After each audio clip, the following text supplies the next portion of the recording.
अस्सलाम वालेकुम वरहमतुल्लाहि वबरकातुहू। उम्मीद है आप लोग सब खैरियत से होंगे। मैं भी अल्हम्दुलिल्लाह अल्लाह का लाख लाख शुक्र है सन खैरियत से। और इंसान जिस वीडियो रिएक्शन देने आ रहे हैं RH नेटवर्क चैनल का नाम है। इनका चैनल का लिंक मैं डिस्क्रिप्शन बॉक्स में दे दूँगा। आप लोगों के चैनल को सब्सक्राइब करिएगा और मेरी वीडियो को पूरा एंड तक देखिएगा। आज की वीडियो बहुत ही बेहतरीन वीडियो है, बहुत दर्दनाक वीडियो है। दर्दनाक इसलिए है कि हम सभी जानते हैं मुहर्रम का पहला बार तो महीना चल रहा है। दूसरी बात इमाम हसन हुसैन की शहादत का महीना है ये। इमाम हुसैन 10 मुहर्रम को शहीद हुए थे और उनके छोटे भाई यानी उनके बड़े भाई हुसैन हसन हुसैन दोनों भाई तो उनको जहर किसने दिया था? उनकी जो शहादत हुई थी वो जहर देखी। हालांकि उनको जहर तो कई बार दिया गया था, लेकिन उनको आखिरी बार जहर दिया था वो बहुत ही ख़तरनाक जहर था।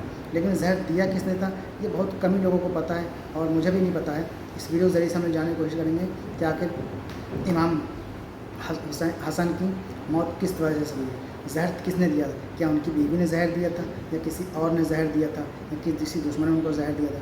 तो आइए यही जानने की कोशिश करेंगे इस वीडियो के ज़रिए से। वीडियो अच्छी लगे तो उसको शेयर ज़रूर करिएगा। मेरे चैनल पर नए हो तो सब्सक्राइब करिएगा, लाइक करिएगा और बेल आइकन ज़रूर दबाया करिए ताकि जैसे ही वीडियो अपलोड करूँ तो आप लोगों को नोटिफिकेशन मिल जाए। और अपनी राय कमेंट बॉक्स में ज़रूर बताइएगा। तो चलिए आइए जानने की कोशिश करते हैं कि जहर किसने दिया था। दोस्तों, आखिरी पैगंबर यानी हज़रत मोहम्मद सल्लल्लाहु ताला अलैहि वसल्लम ने जितनी मोहब्बत अपने नवासों यानी हज़रत इमाम हसन और हुसैन से की थी उतनी शायद ही दुनिया के किसी और नाना ने अपने नवासों के साथ की होगी, क्योंकि जाहिर है इन लोगों का आपस में रिश्ता न सिर्फ अलग था बल्कि हद से ज़्यादा ख़ास भी था। मगर अफसोस की बात यह है कि पैगंबर इस्लाम हज़रत मोहम्मद सल्लल्लाहु ताला अलैहि वसल्लम के इस दुनिया से ज़ाहिरी तौर पर चले जाने के कुछ सालों के बाद ही उनके इन दोनों ही प्यारे नवासों को एक एक करके बड़ी बेदर्दी के साथ शहीद कर दिया गया था। और इन दोनों प्यारे नवासों को बड़ी बेदर्दी के साथ शहीद करने वाले लोग भी कोई गैर या फिर दुश्मन नहीं बल्कि अपने ही लोग थे।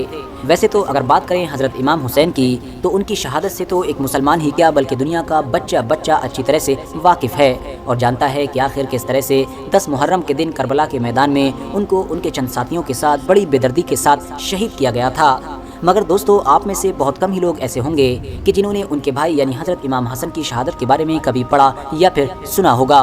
तो चलिए आज की इस वीडियो में हम आप लोगों को बताते हैं कि आखिर हज़रत इमाम हुसैन के भाई यानी हज़रत इमाम हसन को कब और कैसे शहीद किया गया था। साथ ही साथ हम आप लोगों को ये भी बताएंगे कि आखिर उनको शहीद करने वाला कौन इंसान था।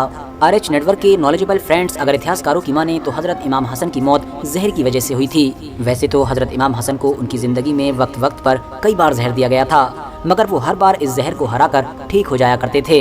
मगर उनकी ज़िंदगी में उनको आखिरी बार जो जहर दिया गया था वो इतना ज़्यादा भयानक और ख़तरनाक था कि उसने हज़रत इमाम हसन की बॉडी के अंदर जाकर उनके जिगर को कई टुकड़ों में बांट दिया था।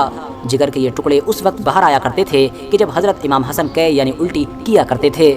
मुसलमानों की ऐतिहासिक किताबों में हज़रत इमाम हसन के जहर देने के इस पूरे सिनेरियो को कुछ इस तरह से मेंशन किया गया है।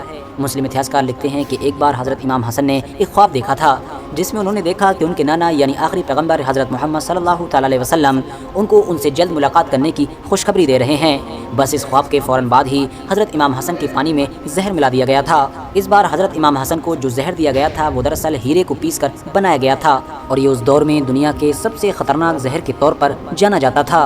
इस जहर को पीते ही हज़रत इमाम हसन हद से ज़्यादा बीमार हो गए थे और इसी बीमारी की हालत में ही हज़रत इमाम हसन के भाई यानी हज़रत इमाम हुसैन उनके पास आए और उनके सर के पास आकर बैठ गए थे और उनसे पूछा कि भाई मुझे बताएं कि आपको ये जहर देने वाला कौन इंसान है। इस पर हज़रत इमाम हसन ने उनसे पूछा कि क्या आप उस इंसान को कत्ल करोगे? हज़रत इमाम हुसैन ने जवाब दिया, हाँ बिल्कुल मैं उसको कत्ल करूँगा। इस पर हज़रत इमाम हसन ने कहा कि अगर ये वही इंसान है कि जिसके बारे में मैं सोच रहा हूँ तो यकीनन अल्लाह ताला बदला लेने में हमसे ज़्यादा सख्त है, और अगर वो नहीं है तो यकीनी तौर पर मैं किसी बेगुनाह इंसान को कत्ल नहीं कर सकता हूँ। अगले दिन एक बार फिर से जब हज़रत इमाम हुसैन अपने भाई का हाल चाल पूछने के लिए उनके करीब आए तो हज़रत इमाम हसन ने पूछा कि बताओ मेरा चेहरा कैसा है। इस पर हज़रत इमाम हुसैन ने जवाब दिया कि भाई आपका चेहरा हरा हो चुका है। ये सुनते ही हज़रत इमाम हसन ने हज़रत इमाम हुसैन को मेराज वाली वो हदीस याद दिलाई जिसके मुताबिक जब पैगंबर इस्लाम यानी हज़रत मोहम्मद सल्लल्लाहु ताला अलैहि वसल्लम मेराज पर गए थे तो मेराज पर ही मशहूर फरिश्ते यानी हज़रत जिब्राईल अलैहिस्सलाम ने प्यारे नबी को इस बात पर ख़बरदार कर दिया था कि आपके एक नवासे यानी हज़रत इमाम हसन को जहर देकर शहीद किया जाएगा, जिसकी वजह से उनका पूरा का पूरा जिस्म हरा पड़ जाएगा। दूसरी तरफ आपके दूसरे नवासे यानी हज़रत इमाम हुसैन को करबला के मैदान में शहीद किया जाएगा, जिसकी वजह से उनका पूरा का पूरा जिस्म सुर्ख हो जाएगा। तारीख़ इब्न असाकिर के मुताबिक जहर दिए जाने के 40 दिन के बाद हज़रत इमाम हसन हमारी इस दुनिया से हमेशा हमेशा के लिए रुखसत हो ہو گئے تھے۔ اپنے آخری وقت میں انہوں نے اپنے بھائی یعنی حضرت حسین کو یہ وصیت کی تھی کہ مجھ کو میرے نانا جان حضرت محمد صلی اللہ تعالی علیہ وسلم کے قدموں کے نیچے دفن کیا جائے، مگر افسوس جب حضرت امام حسین نے ایسا کرنے کی کوشش کی تو مروان نام کا وہ ظالم انسان کہ جس کو اس دور میں بنو امیہ کی طرف سے مدینے کا حاکم بنایا گیا تھا، اس نے ایسا نہ کرنے دیا، بلکہ اس نے تو اپنی ساری حدوں کو پار کرتے ہوئے حضرت امام حسن کے جنازے کے اوپر تیر بھی برسائے۔ آپ کو بتاتے چلیں کہ شیعہ اور سنی دونوں ہی گروپس کی بہت ساری اتہاسک کتابوں سے یہ بات کلیئر ثابت ہوتی ہے کہ حضرت امام حسن کے جنازے کے اوپر تیر چلائے گئے تھے۔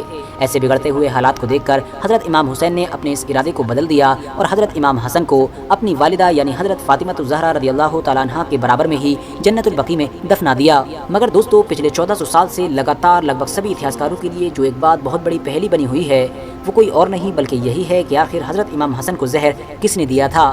کچھ اتہاسکار تو اس ٹاپک پر پوری طرح سے خاموش ہیں، جبکہ کچھ نے اس ٹاپک پر اپنی رائے ضرور دی ہے۔ زیادہ تر اتہاسکار جس انسان پر ایگری کرتے ہیں وہ انسان کوئی اور نہیں بلکہ خود حضرت امام حسن کی ایک بیوی ہے، جس کو اتہاسک کتابوں میں جودہ بنت اشعث کے نام سے جانا جاتا ہے۔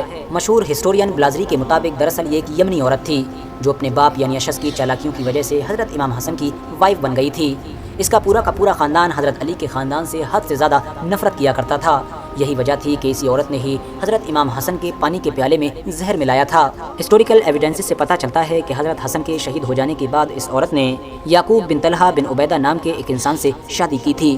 اس سے اس کے کئی لڑکے بھی پیدا ہوئے تھے، مگر سارے کے سارے بچوں کی موت بہت زیادہ کم عمر میں ہی ہو گئی تھی۔ آپ کو بتاتے چلیں کہ اس کا یہ شوہر بھی زیادہ لمبے وقت تک زندہ نہ رہ سکا اور اس دنیا سے رخصت ہو گیا۔ اس کے بعد اس عورت نے ایک اور بھی شادی کی تھی۔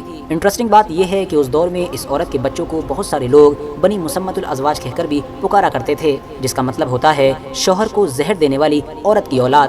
یہ بھی ایک ایسا بڑا اور پختہ ثبوت ہے کہ جو اس بات کی طرف اشارہ کرتا ہے کہ حضرت امام حسن کو زہر اسی عورت کی طرف سے دیا گیا تھا۔ فی الحال دوستو اتہاسک کتابوں میں تو اس کے علاوہ بھی بہت ساری الگ الگ طرح کی چیزیں موجود ہیں۔ اب صحیح کیا ہے غلط کیا ہے یہ تو ہم میں سے کوئی بھی پوری طرح سے نہیں جانتا ہے۔ فی الحال آج کی اپنی ویڈیو کو ہم تو دوستوں یہ تھا ہمارا ریئیکشن جو ہم نے دیکھا کہ کس نے زہر دیا تھا، کیسے زہر دیا تھا اور کس طرح سے ان کی شہادت ہوئی تھی۔ امام حسین کی شہادت کربلا میں ہوئی تھی 10 محرم کو، اور حسین جو ان کے بھائی تھے ان کو زہر دے کے شہید کیا تھا۔ علماء بتاتے ہیں جنت میں 2 محل ہیں، ایک لال کلر کا ہے ایک ہرے کلر کا ہے۔ لال کلر کا جو محل ہے وہ امام حسین کا ہے اور کیونکہ ان کو شہید کیا تھا کربلا میں، اور ہرے کلر کا جو محل ہے وہ حسن کا ہے۔ تو امام حسن حسین دونوں کے محل جنت میں ایک لال ایک ہرے کیوں ہیں؟ وہ اس وجہ سے ہیں کہ ان کو زہر دے کے شہید کیا گیا اور ان کو کربلا کے میدان میں شہید کیا گیا تھا۔ اور ہمارے پیارے آقا نبی پاک صلی اللہ علیہ وسلم کے دونوں آنکھوں کے تارے تھے، نوائس رسول تھے، حضرت علی کے صاحبزادے تھے، فاطمہ رضی اللہ تعالیٰ کے صاحبزادے تھے، تو ان کا مقام ان کا مرتبہ بلند بالا ہے۔ جو نوجوانوں کے جنت میں جو بھی نوجوان جائیں گے ان کے سردار ہیں امام حسن اور حسین، اور ہمارے پیارے آقا نبی پاک صلی اللہ علیہ وسلم تو پورے جہاں کے لیے رحمت العالمین بن کے آئے ہیں، ان کے نواسے تھے جن کو شہید کیا گیا تھا۔ تو امید ہے یہ ویڈیو آپ لوگوں کو اچھی لگی ہوگی۔ ویڈیو اچھی لگی ہو تو اس کو شیئر کریے گا اور لائک کریے گا۔ پھر ملیں گے انشاءاللہ نیکسٹ ویڈیو میں، تب تک کے لیے السلام علیکم ورحمۃ اللہ وبرکاتہ۔